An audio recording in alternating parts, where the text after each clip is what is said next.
Well, really my role is to run the team of test pilots up at Wharton. I'm responsible there for the delivery of the combat air capability of BAE Systems, where our prime platforms at the moment are Typhoon, Tornado, Hawk, and we have a dotted input into the F-35 programme. So that's not just for the UK, that's all for the global stretch that BAE Systems has. Well, clearly the development of the aircraft never stands still. In fact, standing still is moving backwards, and therefore we've worked particularly hard this year on introducing the new capability into the aircraft, some of which was showcased last year at Farnborough with the helmet-mounted display. And we've been developing both our Tranche 1 and Tranche 2 aircraft as part of the core programme. We're in the process of delivering that now to the Royal Air Force.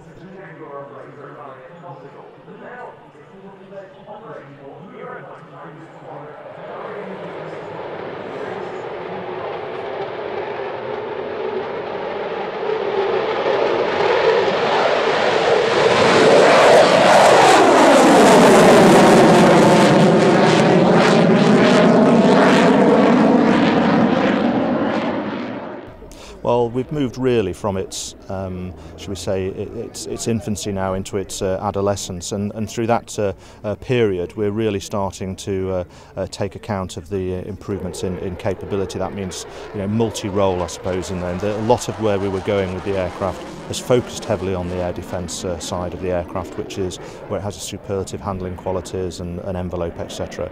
But now to mix that in and work as a truly sort of omni-capable platform, if you like, of introducing advanced weapons like Paveway 4, latest standards of AMRAAM, the integration of the laser designator pod, all really underpin the versatility of this aeroplane.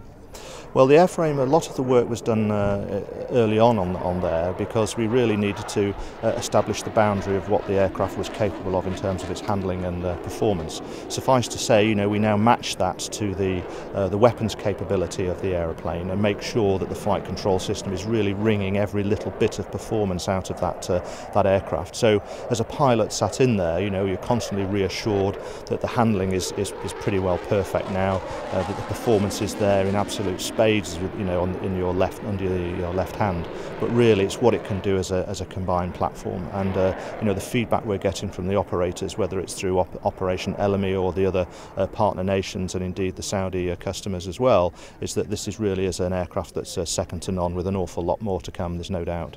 Well, the design of the aircraft, it's one of those glib statements. It's been designed by pilots, for pilots, and as a result of that, it takes account of the fact that a lot of pilots' brains are relatively simple, to be honest. The cockpit design philosophy is really around colour and shape.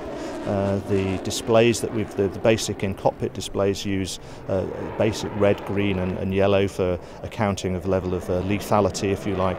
But we also have to reflect that in what we see in the head-up display, and more importantly, what we're using with the helmet, for example, at the moment. So the ability to put information in front of the pilot's eyes, the ability to integrate it more into the aircraft, means as a weapon system it remains incredibly potent.